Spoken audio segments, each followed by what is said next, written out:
선택과 약속 제21대 국회의원 대담 지역배입니다. 제21대 서울시 각 지역구 국회의원을 만나 이번 선거에 얽힌 그간의 에피소드와 앞으로의 계획을 들어보는 시간 마련했습니다. 오늘 모실 분은 자칭 타칭, 성북이 키운 남자라는 별칭을 갖고 계신 분입니다. 초선이지만 굉장히 낯이 익으시죠? 성북구 갑 김영배 의원 모셨습니다. 네, 어서 오세요, 의원님. 네, 안녕하세요. 불러주셔서 영광입니다.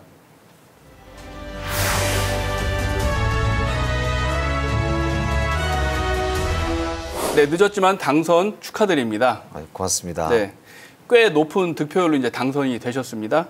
초선이지만 이제 성북 구민들에겐 꽤 익숙한 얼굴이고 또 신뢰가 있기 때문에 가능했던 일이 아닌가 싶습니다.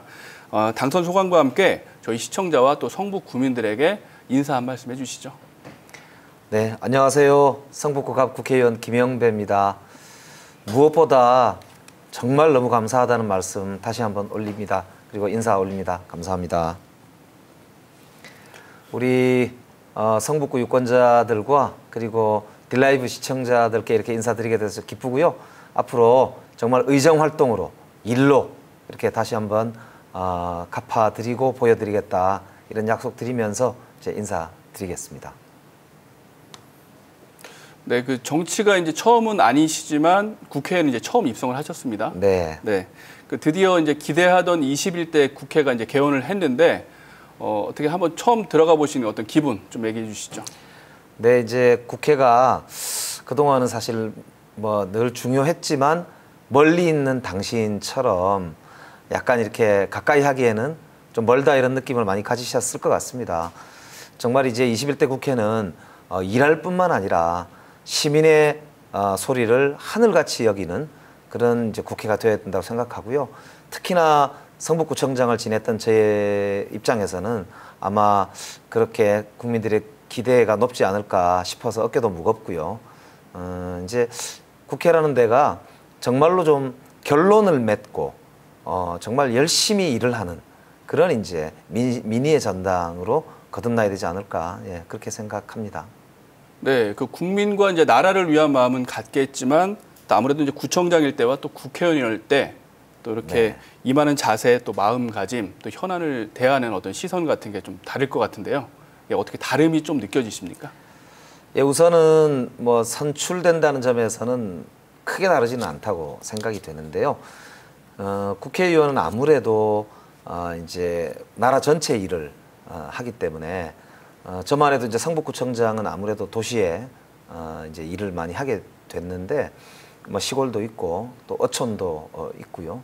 어르신들이 많은 또 곳도 있는 것이고 그래서 이제 두루두루 함께 잘 사는 나라를 만들려면 많이 배우고 또 저도 익히고 해야 되지 않을까 싶고 다만 이제 이런 다름들이 모여서 오히려 그렇기 때문에 모여서 일을 하는 것이니까요. 정말 오히려 제가 발딛고 있는 그런 성북구를 잘 대표하는 것이 저는 오히려 국회의원으로서 자기 직분을 또 잘할 수 있는 거 아닌가 뭐 그런 생각도 해봅니다. 네, 근데 앞서도 이제 소개시켜드렸지만 그 성북이 키운 김영배라는 이제 별칭이 있습니다. 두 번의 이제 구청장 경험도 있었고 또 성북구에 있는 그 고려대학교라는 그 학교도 나오셨습니다. 네. 이제 그만큼 이제 성북구에 대한 애정이 남다르실 텐데 김영배 의원에게 성북구란 어떤 의미입니까? 한마디로 어머니다 이런 말씀을 드리고 싶은데요. 제가 19살에 이제 고향에서 대학을 오기 위해서 서울에 왔거든요. 정말 그때 그 아침에 아주 차가웠던 그 공기의 기억이 있어요. 저는 고향이 부산이라서 굉장히 차가웠던 기억이 있거든요. 네. 근데 지금은 정말 따뜻하고 어머니 품 같은 그래서 저를 키워주시고 격려해 주시고 때로는 질책해 주시는 존재인데요.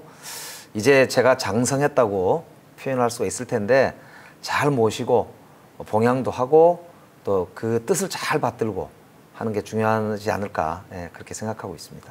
네. 대학교 때 이제 전공부터 이제 정치 외교학을 이제 선택을 하셨고 또 이후에도 또 도시 행정까지 공부를 하셨습니다.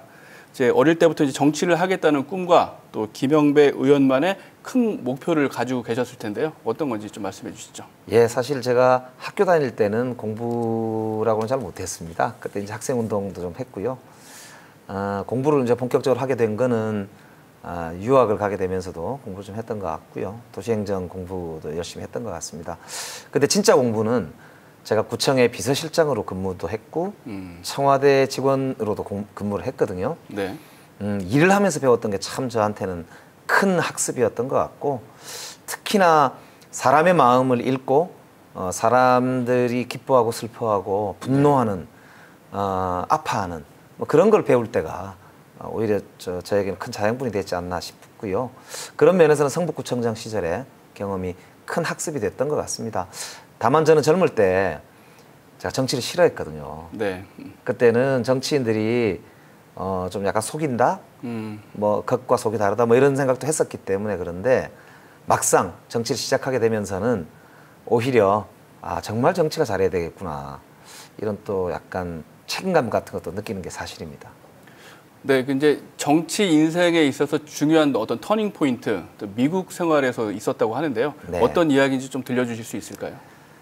그때 이제 두 가지가 기억이 나는 게 있어요. 하나는 9.11 테러라고 이제 정말 비극적 사건이 있었잖아요. 근데 제가 있었던 곳이 뉴욕주에 있는 도시인데 거기가 이제 부모님을 뉴욕주 그 시에서 두고 있는 학생들이 많았기 때문에 그 무거웠던 분위기 이런 걸 아직도 사실은 피부로 느끼고 네. 있습니다.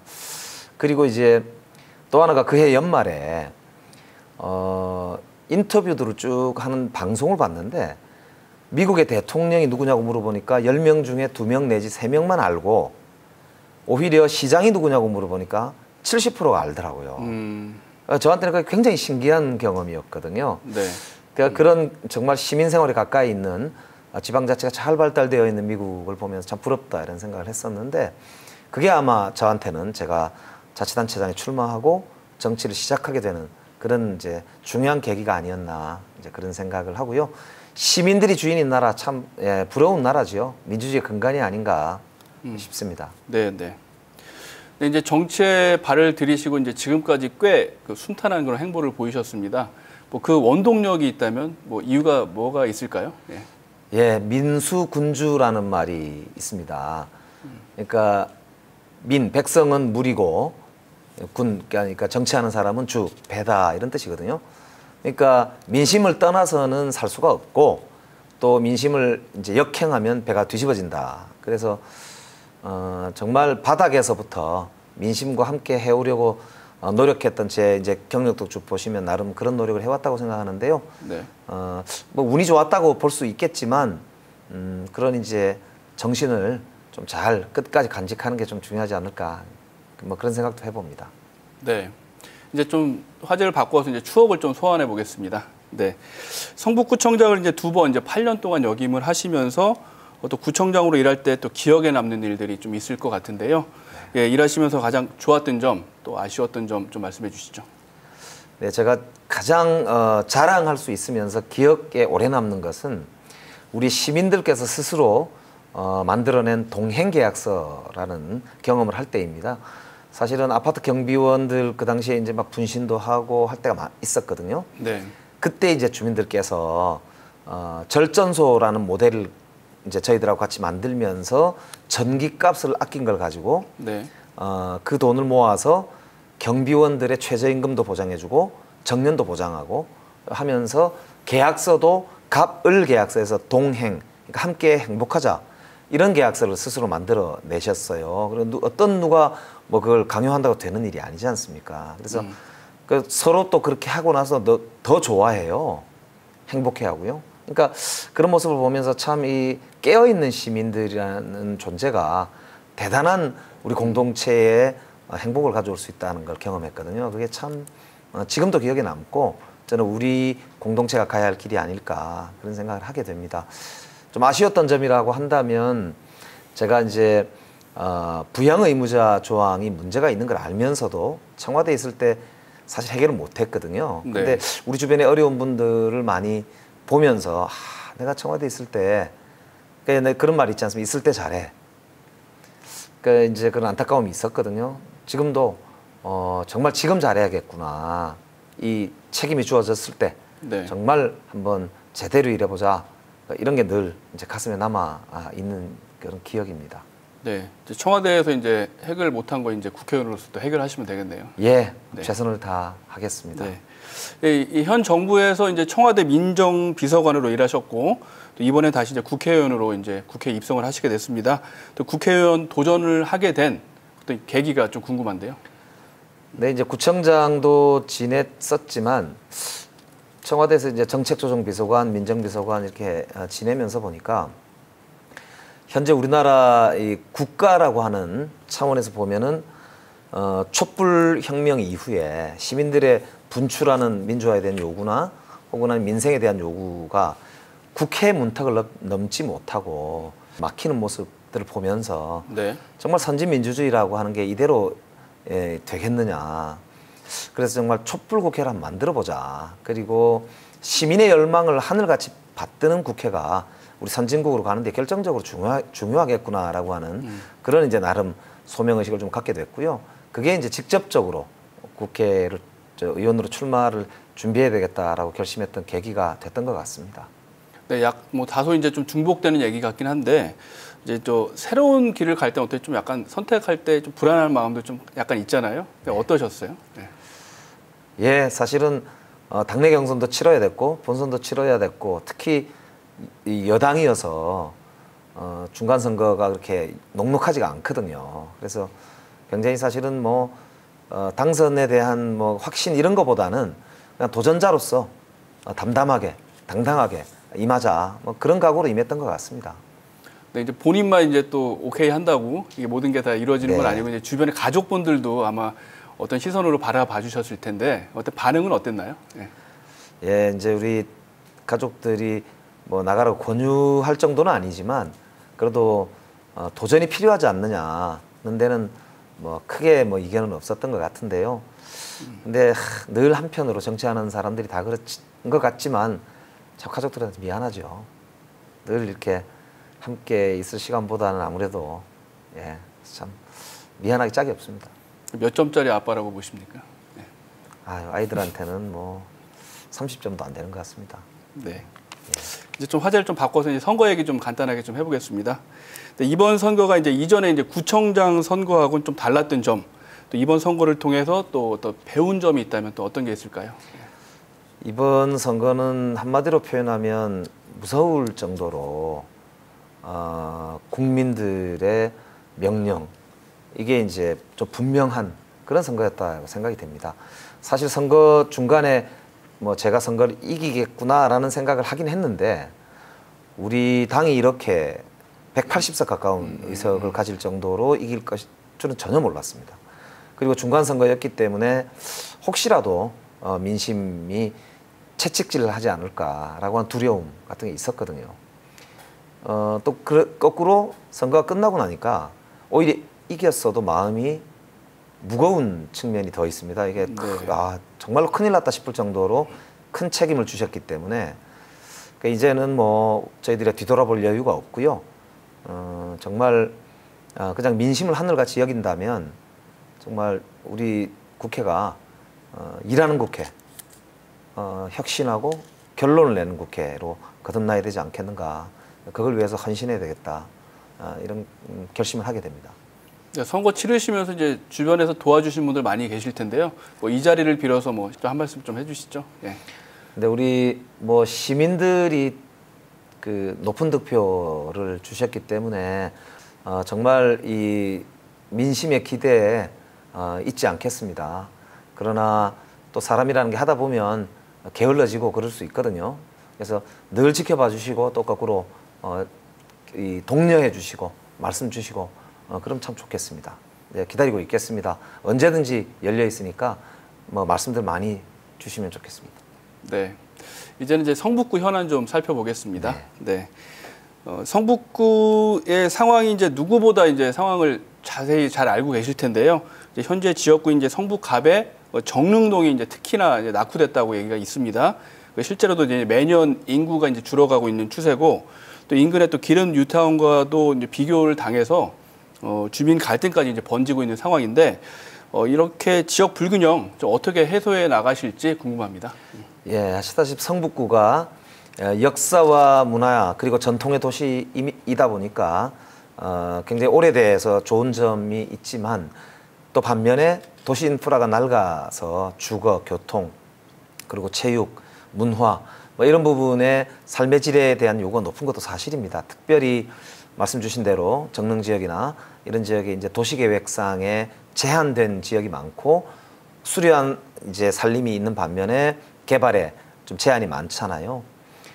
그래서 사실은 제 1호 공약 중에 하나가 강북 횡단선을 조기 착공하고 국민대와 정릉역 사이에 정릉 성당역을 하나 신설하겠다는 약속을 드린 바 있습니다. 그리고 더불어서 이제 역세권을 개발하면서 정릉 지역이 시내와도 잘 이제 통하지만 네. 더불어서 역세권을 중심으로 생활의 질도 높이고 대학과 연계되어 있는 그런 창업 기지로서 네. 저 스마트 도시 그리고 경제 도시로 갈 수 있는 기반을 만들겠다라고 하는 그런 이제 종합적인 공약을 드린 바 있거든요. 더불어서 이제 제가 청와대 정책조정비서관을 할 때 문재인 대통령의 지시로 그 생활 SOC라고 하는 거를 제가 만들어서 3개년 계획을 세운 바 있습니다. 그래서 제 공약으로 생활 SOC를 대폭 유치하겠다고 했는데요. 생활 SOC라는 게 이제 아까 말씀드린 그런 생활의 기반이 되는 시설들인데 그 중에서도 체육시설, 문화시설 뭐 이런 것들을 대폭 유치하겠다고 되어 있으니까 많이 기대를 해주셔도 좋을 것 같고 자신이 있습니다. 그래서 네. 앞으로 좀 성북구가 이제는 정말로 살아가는 그런 주거 문화의 도시를 훨씬 뛰어넘어서 일자리도 만들고 그리고 미래도 내다보는 청년들의 도시로 꿈을 꾸는 도시로 그렇게 발전하도록 좀 한번 만들어 보고 싶습니다. 네, 뭐 지역의 뭐 일자리와도 좀 관계가 된 것 같은데 이제 제조업 분야에도 이제 관심이 많으신 걸로 알고 있습니다. 네. 또 성북구는 특히 이제 봉제업계에 종사하는 또 주민들도 많이 계시고요. 예. 이렇게 이제 봉제업에 대한 미래에 대한 전망을 얘기할 때 좀 이렇게 어두운 그런 전망들이 좀 많이 나오고 있는데 뭐 이렇게 이런 봉제업을 좀 활성화시킬 수 있는 어떤 방안 같은 걸 구상하신 적이 있나요? 네, 문재인 대통령께서 제가 정책조정비서관을 할 때 우리나라 대통령으로서는 아주 이제 드물게 제조업 르네상스 정책을 주창하셨어요. 이게 전 세계적으로도 독일은 인더스트리 4.0, 중국은 중국 제조 2025, 또 미국 같은 경우도 Manufacturing America 뭐 이렇게 해서 요즘 제조업을 육성하고 일자리를 많이 만들어내는데 굉장히 국가들이 주력하고 있거든요. 그런 면에서 보면은 서울도 이제 첨단 제조업 그리고 기존 제조업도 4차 산업혁명과 함께 스마트하게 옷을 새로 갈아입으면서 제조업도 활성화하고 일자리도 늘리고 하는 그런 이제 전략이 필요한데요. 그런 점에서 보면은 전국 봉제업의 43%가 집중이 서울에 되어 있고요. 그 중에서도 한 10% 정도가 성북구에 집중되어 있습니다. 그러니까 좋은 대학들이 있고 주변에 동대문이라는 또 이 아주 중요한 근거지가 있기 때문에요. 네. 이제 스마트한 그런 공장을 이제 유치한 뿐만 아니라 이제 제조업에 대한 적극적 지원 그리고 대학과 함께하는 스마트 경제 단지 같은 걸 만들어냄으로써 일자리와 주거 그리고 미래가 함께하는 그런 제조업 강도시로 우리 성북구가 도약할 수 있지 않을까. 그래서 스마트 창업 경제 밸리라고 하는 그 개념으로 제 공약을 한 바 있는데 각 기관들과 협업하면서 좀 한번 새로운 꿈을 그려보겠습니다. 네. 이제 최근에 좀 경비원 갑질 문제가 이제 다시 터지면서 아까도 말씀해 주셨지만 동행 계약서가 네. 다시 이제 재조명이 되고 있습니다. 이 동행이라는 키워드 이제 국회까지 계속 이어가실 건가요? 네, 지금 저는 우리 시대를 대표하는 브랜드가 될 수도 있다 이런 이제 심정으로 한번 우리 나라 전체에 이런 이제 모범 사례도 소개하고 또 갈 방향을 한번 공유해 볼까 싶은데요. 사실 가장 약하고 이제 가장 어려운 그런 분들 중에 한 분들이 이제 경비원들이잖아요. 네. 그러니까 사실은 뭐 우리 입주자분들이 불편해할 수도 있겠지만은 함께 살아가는 데 있어서 그렇게 오랜 시간 동안 우리 집을 이렇게 관리해 주시고 사람들에 대해서 하나하나 관심을 가져주시는 그런 분들이 안 계시면 우리 공동체가 유지가 어떻게 되겠습니까? 그러니까 네. 함께 살아간다는 우리 사회에서 이 동행의 그런 이제 정신을 가지고 동행민주주의 한번 만들어 보면 어떨까? 우리 시민들에게 한번 제안 드려보고 싶네요. 네, 알겠습니다. 네, 이외에 이제 김영배 의원께서 이제 생각하시기에 가장 시급한 또 지역 현안이 있다면 어떤 게 있을지 또 해결 방안도 가지고 계신지 궁금합니다. 예, 우리 성북구는 교육의 도시이기도 하면서 또 더불어서 역사문화의 도시거든요. 그런데 이제 교육 인프라 중에 대학은 이제 숫자도 많고 좋은 대학이 많은 반면에 중고등학교하고 연계성이 굉장히 떨어집니다. 특별히 요새 온라인 교육도 굉장히 화제가 되고 있고요. 앞으로 이제 빈부격차나 이런 문제들 때문에 온라인 교육이 골고루 모든 사람에게 기회를 주는 문제도 중요하고 또 그 교육의 질도 굉장히 중요하거든요. 네. 그래서 이 대학의 좋은 교수진과 컨텐츠 인프라를 중고등학교를 육성하고 함께 해나가는데 적극적으로 좀 이렇게 함께 매칭을 해나가는 게 굉장히 중요한 걸 텐데 그런 시스템을 한번 꼭 구축해 보고 싶다 싶고요. 또 하나는 이제 아까 말씀드린 대로 체육관 그리고 도서관 이런 이제 생활 인프라들을 대대적으로 확충할 필요가 있고 특별히 노령화 시대에 대비해서 우리 정릉 지역처럼 단독주택이 많은 곳 같은 경우는 주거도 개선하면서 동시에 이런 생활의 질을 담보할 수 있는 생활의 SOC를 곳곳에 이제 아주 대폭 유치하는 게 굉장히 중요하지 않을까 싶고 그중에 주차장도 굉장히 중요한 생활의 SOC 중에 하나라고 말씀드리고 싶네요. 네, 관련해서 이제 쭉 이야기를 좀 이어가 보도록 하겠습니다. 이제 선거 공약 중에 하나가 이제 낡은 도시 인프라를 획기적으로 개선하는 생활 SOC 유치입니다. 네. 예, 방금도 계속 얘기를 하셨는데 일반인들에게는 이제 생활 SOC라는 어떤 개념 자체가 좀 생소할 것 같습니다. 네. 이제 자세히 좀 설명을 좀 해주시죠. 예, 생활 SOC 개념은 문재인 대통령께서 토건 SOC와는 다르게 이제 우리 대한민국 국민이 3만 불이 넘었고 시민민주주의가 이렇게 발전한 나라에서 시민들께서 누리는 생활의 질, 혜택이 전국 곳곳에서 차이가 너무 나서는 안 되지 않느냐. 그래서 연령대별 혹은 지역별 그런 격차를 해소할 수 있는 하나의 아이템으로서 생활 SOC를 주창하시게 된 거고요.